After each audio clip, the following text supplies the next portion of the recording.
Et bonjour à tous, c'est moi 98CSI et aujourd'hui je vais vous présenter oralement la moque de Belsavis. Elle a été très appréciée avec le diaporama et donc beaucoup m'ont demandé de faire une petite présentation qui vous explique tout ce qui se passe dans cette moque parce qu'il s'en passe des choses, il y a de l'action. Voilà, donc je vais vous expliquer tout ce qui se passe. J'ai un peu modifié la moque depuis la grosse vidéo, celle-là durera moins longtemps. Puisque j'ai rajouté des figurines, en fait, comme vous pouvez le voir, il y a beaucoup plus de figurines ici. Enfin, beaucoup plus, il y en a un peu plus. Et il y a quand même plus d'action ici, voilà. En haut, ça n'a pas trop changé, quoique pour Shavisla, je l'ai fait cramer quelques soldats de la République. Voilà, eux n'ont pas bougé. Donc en fait, sur cette base, qui est, euh, c'est comme un iceberg en fait, parce que ce qui est hors de la roche, c'est très petit. Vous pouvez dire, ouais, elle est petite en fait, ta base. Hein, et bah oui, c'est vrai qu'extérieurement elle est petite, mais en fait c'était l'objectif de faire quelque chose par rapport à Coruscant où c'était très plat, c'était des plates en fait, tout simplement. Et bah là j'ai fait quelque chose de beaucoup plus détaillé, beaucoup plus recherché architecturalement. Et ça m'a permis de faire des choses plus détaillées, mais plus petites. Voilà, donc ça sort de la moque, mais en fait, ça continue à l'intérieur, comme vous avez sûrement pu le comprendre dans le diaporama. La même chose pour ça, et en fait, ça va vraiment au plus profond, hein, c'est-à-dire jusqu'à là, ça va derrière. Et en fait, cette montagne, il y a à part ça, il n'y a rien de plein en fait. Tout est creux au sens où il y a des salles secrètes à peu près partout. Vraiment, il y a des petits couloirs, des salles creusées dans la roche, voilà. Donc bon, je vais finir avec le champ de bataille. Donc en fait, cette terre là, elle est très grande, très vide, et c'est fait exprès, c'est parce que quand on arrive comme ça, donc il y a d'abord le petit chemin avec les petits graviers, ensuite on gravit les escaliers, ensuite il y a une grande esplanade, et ensuite il y a encore des grands escaliers, encore plus grands, et là il y a une très grande porte, donc, enfin très grande, disons que on peut, euh, on peut actionner ces portes, voilà, pour les ouvrir en plus grand.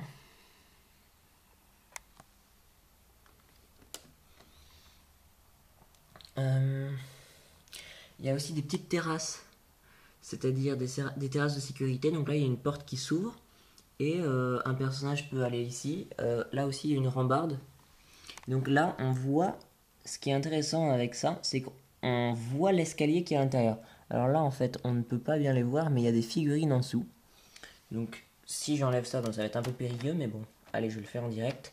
Comme ça, vous allez voir que ce n'est pas si difficile. Avec une seule main en plus. J'aurai le droit peut-être à un petit commentaire gentil pour dire what, t'es fort, t'enlèves bien. Alors, donc voilà, là, il y a Jace Malcolm et un autre soldat. Donc là, en fait, on peut presque. Voilà, ça, on voit l'autre côté de la moque. En fait, c'est super profond. Donc là, voilà, il y a des escaliers qui donnent sur le couloir. Le couloir, on peut voir son extrémité par cette fenêtre. Voilà, bah là, il y a des ordinateurs. Hein, c'est un peu une salle abandonnée. Donc du coup, ça, on voit à travers cette baie vitrée. Voilà. Donc sur cette aire, en fait, il y a un arbre. Alors au début de la construction, il me semblait géant. Il semblait à tout le monde géant. Il disait ouah, comment t'as fait pour faire un arbre aussi grand et tout. C'est vrai qu'il est super géant. Il m'a pris 2 semaines à construire. Parce que j'ai voulu le faire un peu ambitieux, un peu original. Et bon, il rentrait bien, mais finalement, en fait, la moque est tellement grande que du coup, il paraît tout petit. Enfin bon, c'est une façon de parler, mais c'est vrai qu'il paraît plus petit qu'avant. Alors sur cette aire, il y a aussi des aires de zones de stockage avec des caisses. Bon, il y en a un qui se fait écraser par des caisses, là, hémorragie interne. Quoi d'autre? Ici, il y a une petite porte qui, techniquement, hein, ne s'ouvre pas. Voilà. je vous casse le délire. Elle ne s'ouvre pas, elle est bloquée, mais on pourrait dire qu'elle est condamnée. En fait, elle permet de rentrer dans la salle qui est à l'intérieur. Ici, on a l'intérieur de ce bâtiment. Encore une aire avec des caisses, parce que comme c'est une mine, ils ont besoin de beaucoup de stockage quand même. Voilà, des caisses, des bidons. Une porte qui donne sur une autre salle qu'on ne peut plus voir. Et là, bon, c'est la porte dont on voyait l'extrémité tout à l'heure. Voilà, une passerelle en mi-béton, mi-verre. Là, on a un aperçu sur la mine en fait, parce que la mine qu'on voit derrière, à travers ces grillages, voilà, une petite salle de sport. Et un escalier mi-verre, mi-béton aussi, pour monter dans ce bâtiment. Alors, au fond, on ne le voit pas, mais il y a un tapis roulant, donc on le voit mieux aussi dans les photos. Donc ça, c'est un data center. Donc en fait, c'est pas pour rien qu'il y a cette antenne qui est là, cette parabole. Et voilà, donc il y a des rangées, un peu comme, vous savez, les bâtiments de Google à l'intérieur, toutes les données, donc voilà, c'est plein de rangées rouges à l'intérieur, tac. Et donc ça vient se placer comme ça. Pour ce qui est du mouvement des troupes, donc je l'avais dit dans la précédente vidéo, mais en fait, une partie des troupes de la République est menée par ce Jedi, donc qui n'a pas de nom. Je lui dénigre toute identité parce qu'en fait, il va bientôt crever, percé par la lame de Dark Malgus. Donc en fait, eux, voilà, ils ont attaqué de front, sauf que ceux de l'Empire, ils ont réagi relativement vite, et donc du coup, les forces affluent depuis leurs positions qui sont à l'intérieur de la montagne, voilà, à leur poste, et donc ils arrivent et ils les repoussent ici. Alors même qu'il y a une deuxième partie des troupes qui se trouve sur le toit, hein, sur la plaine, et qui descend soit en rappel, soit qui est censé stopper les troupes, elles, qui arrivent du Fury Class Interceptor par cette petite rampe d'accès. Voilà. Donc j'ai symbolisé les tirs de laser par des tiges orange ou bleues quand ce sont des tirs de la République. Voilà, donc avec leur minigun et tout, voilà, ils sont en train de canarder les troupes de l'Empire qui, elles, ripostent avec des lasers orange. Voilà, j'ai pas voulu mettre trop de dégâts parce que sinon c'est un peu confus, touffu et on voit pas bien. Voilà, bon là il y a quand même de l'action, mais disons que c'est le début des combats, il n'y a pas trop de morts, il y a un mec qui se fait tuer là, un deuxième là, et deux qui se font cramer ici. Voilà pour ce qui est de l'extérieur. On a aussi un faux vasistas là euh, qui normalement se coulisse. Voilà, enfin bon, en tout cas, on peut comprendre que ça fait ça. Bon, ça bouge un petit peu, c'est fait exprès. Et du coup, voilà, ces fenêtres, elles donnent un petit peu de lumière à ce couloir qui est là. Donc, cette roche, cette falaise en fait, parce que tout le monde, et même moi le premier, je dis montagne, mais en fait ce n'est pas vraiment une montagne, puisque c'est l'intérieur d'un cratère. Un peu comme les cratères que vous pouvez voir sur Utapo, sauf que c'est beaucoup moins profond. C'est vraiment un cratère qui est circulaire, mais voilà, c'est une plaine. Et donc en fait, ça, c'est la plaine qui est au-dessus. Puis le cratère, bah ça c'est pour ça que c'est un peu en arc de cercle. Voilà. Ça fait, là, comme ça, c'est un peu arrondi. Un peu beaucoup même, parce que quand on regarde comme ça, on le voit carrément. Et voilà. Et alors en fait, le dessus, il est un peu plus froid, un peu plus gelé, parce qu'il y a des vents qui ravagent la plaine. Voilà, il y a un peu de neige, du verglas. Là, il y a des radiateurs. Donc ce sont des radiateurs qui sont censés éliminer le surplus de chaleur de la base. Donc c'est pour ça que là, la neige ici, elle fond et ça devient un peu de la gadoue, voilà, de la neige fondue quoi. Donc ici, une petite aire. En fait, c'est une plateforme pour accueillir le Fury Class Interceptor. Donc, le voici. On peut le mettre dans toutes les positions qu'on veut. Ça, c'est une petite chute de lave, minuscule. Tac. Et voilà, ici qui devient plus jaune et orange. Quoi d'autre, quoi d'autre.